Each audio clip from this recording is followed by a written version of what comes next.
हूँ डॉक्टर सज्जाद खान और आप देख रहे हैं मेरा YouTube channel doctor MS Khan. Students, मैं आज आप लोगों के लिए जो लेक्चर लेकर आया हूँ वो है जी फार्मेसी टेक्नीशियन के फर्स्ट ईयर के स्टूडेंट्स की जो बुक है फार्मास्यूटिक्स 1, उसमें डोजेज फॉर्म का चैप्टर है और पेज नंबर 34 आपके नोट्स में लिक्विड डोजेज फॉर्म का हमारा लेक्चर होगा। मुकम्मल लिक्विड डोजेज फॉर्म को हम डिस्कस करेंगे। और अगर आप मेरी वीडियो को पहली दफ़ा देख रहे हैं, मेरे चैनल को सब्सक्राइब लाजमी कर लें और बेल आइकन को लाजमी ऑल पे रखें ताकि जैसे ही मेरा नया लेक्चर नई वीडियो आपके सामने आ सके और आप उस वीडियो को देखकर लेक्चर ले सकें और फ़ायदा उठा सकें। लिक्विड डोजेज फॉर्म, लिक्विड जो होते हैं वो हम इनको कहते हैं, जैसे ये डायग्राम्स के अंदर आपको दिखाया गया है। ठीक है, लिक्विड में ये इंजेक्शंस आ रहे हैं, ये ड्रॉप्स आ जाते हैं। ठीक है, तो पहला जो लिक्विड डोजेज फॉर्म्स है वो सॉल्यूशन है। सॉल्यूशन को डिफाइन करते हैं, सॉल्यूशन में be defined as a mixture of two or more component, दो या दो से ज़्यादा कंपोनेंट का mixture that form a single phase, जो कि एक फेज बनाए, which is homogeneous and clear, जो कि होमोजीनियस भी हो और क्लियर साफ हो। सॉल्यूशन में भी prepared from any combination, solution को किसी भी कम्बिनेशन से बना सकते हैं, सॉलिड का, लिक्विड का या गैस का। थ्री स्टेट ऑफ मैटर जो होती हैं उनको हम मिला के सॉल्यूशन बना सकते हैं किसी भी कम्बिनेशन के साथ। फार्मेसी में most of the solutions are prepared by dissolving the solid, liquid और gas in another liquid. Pharmacy के अंदर हम लिक्विड के अंदर सॉलिड, लिक्विड या गैस को हल करके सॉल्यूशन बनाते होते हैं। It has two components, solution में दो कंपोनेंट होता है, एक सॉल्वेंट होता है और दूसरा सोल्यूट होता है। Solvent is the liquid portion of the solution in which another substance is dissolved to form a solution. Solvent जो है लिक्विड पोर्शन होता है सॉल्यूशन का, जिसमें हम कोई और जो है सब्सटेंस को हल कर लेते हैं और सॉल्यूशन बना लेते हैं, उसे सॉल्वेंट कहा जाता है।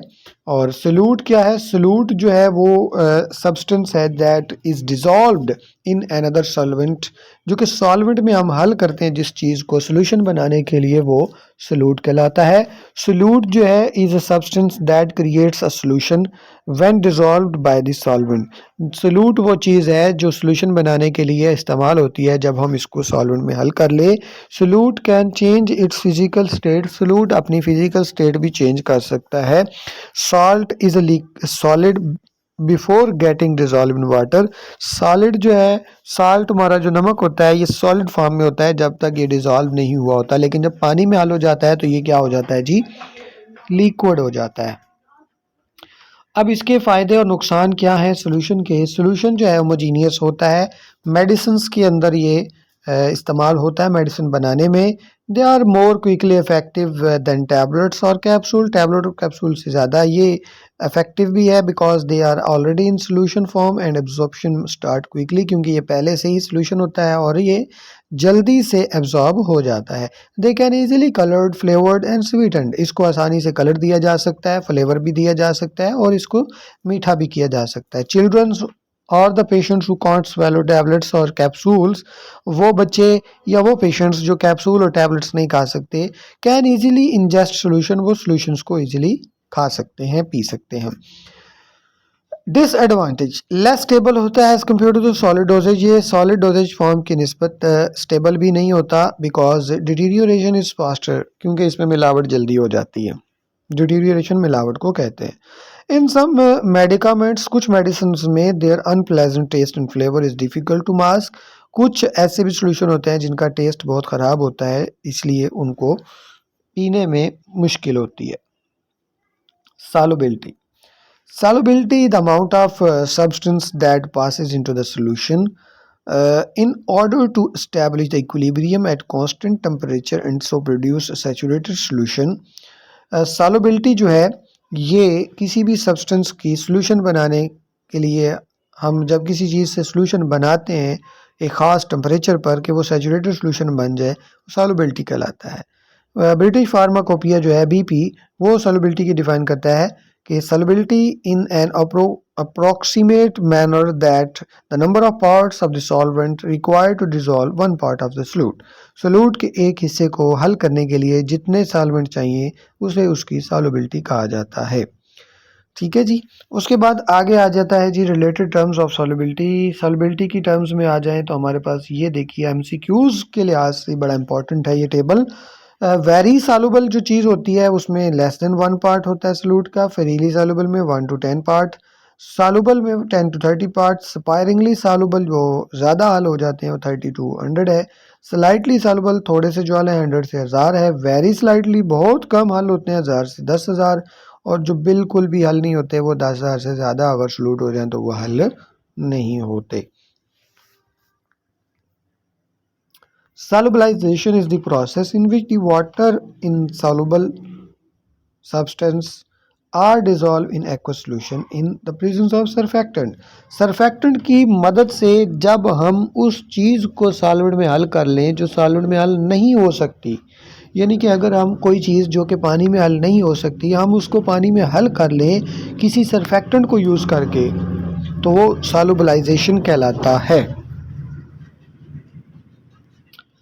ओरल सोल्यूशन ब्रिटिश फार्माकोपिया के मुताबिक ओरल सॉल्यूशंस जो हैं ये ओरल लिक्विड्स होते हैं जिसमें एक या एक से ज़्यादा एक्टिव इंग्रेडिएंट्स जो है एक ख़ास किस्म के व्हीकल में हल हुए होते हैं।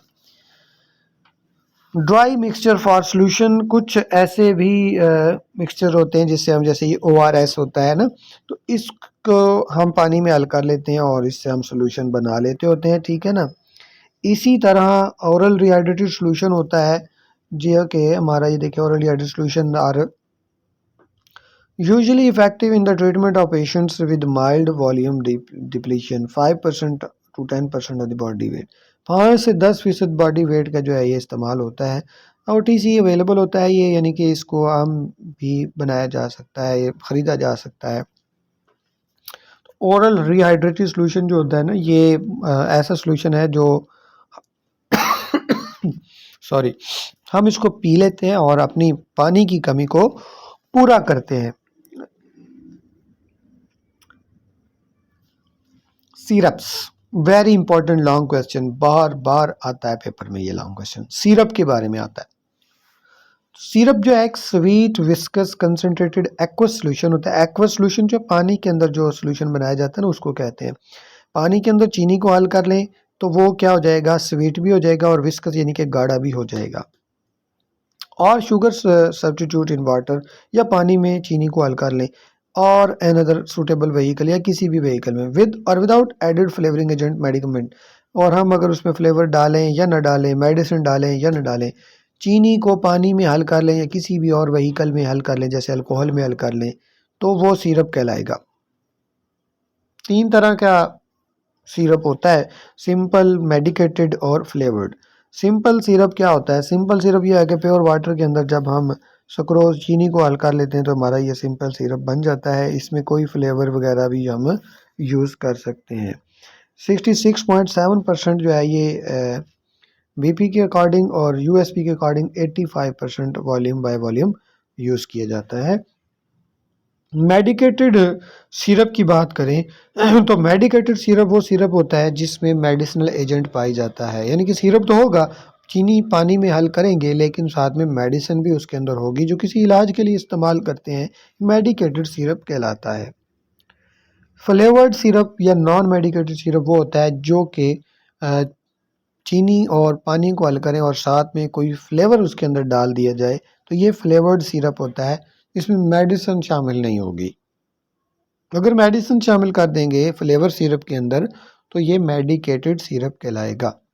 सिरप को हम यूज़ करते हैं व्हीकल के तौर पे, फ्लेवर के तौर पे, स्वीटनिंग के तौर पे भी और डिमल्सेंट के तौर पे भी हम सिरप को यूज़ करते हैं। उसके अलावा हम मुख्तलिफ़ किस्म की मेडिसिन को डाइल्यूट करने के लिए हम ये एज ए डाइल्यूएंट भी इस्तेमाल करते हैं।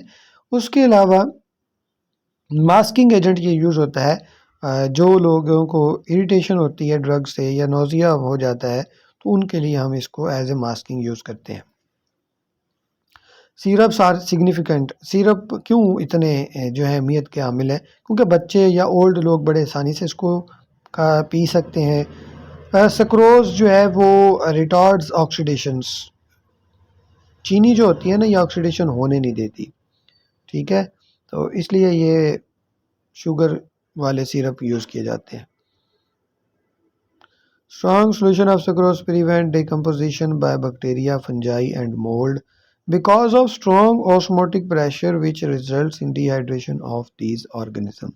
Strong solution जो चीनी के होते हैं ना, उससे बैक्टीरिया की डिकम्पोजिशन रुक जाती है, फंजाई की वगैरह की, ठीक है ना। तो फिर ये होता है कि डिहाइड्रेशन जो है वो हो सकती है।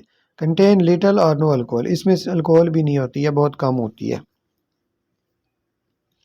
सिरप के कंपोनेंट, सिरप के कितने कंपोनेंट हैं? तो सिरप के 5 कंपोनेंट हैं। शुगर, उसके अलावा इसमें प्रिजर्वेटिव होता है, एंटी माइक्रोबियल प्रिजर्वेटिव यानी कि जो माइक्रोब्स या बैक्टीरिया छोटे छोटे ऑर्गेनिज्म को मारने के लिए हम फ्लेवरेंट यानी कि फ्लेवर होता है, कलरेंट यानी कि कलर भी डालते हैं।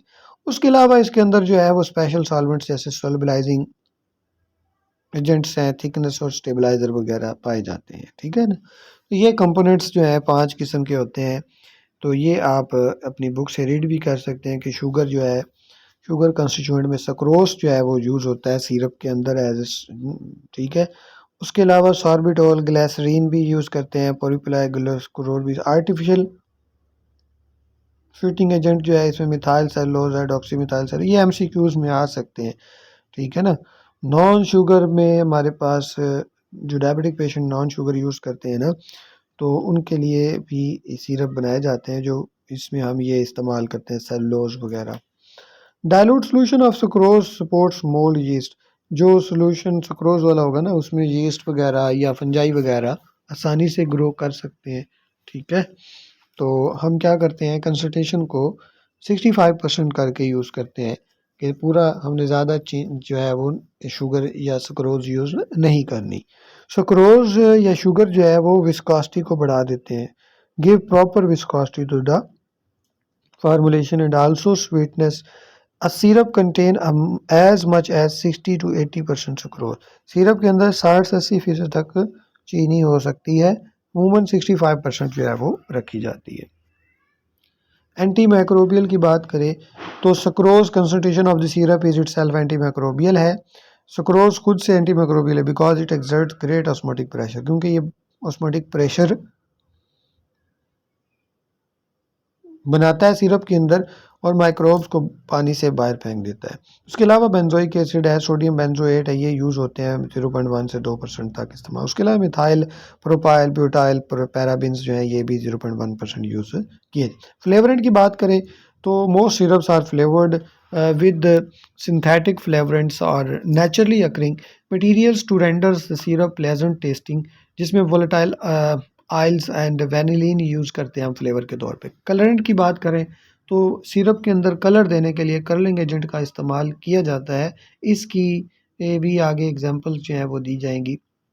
To enhance the appeal of syrup, colouring agents is generally used.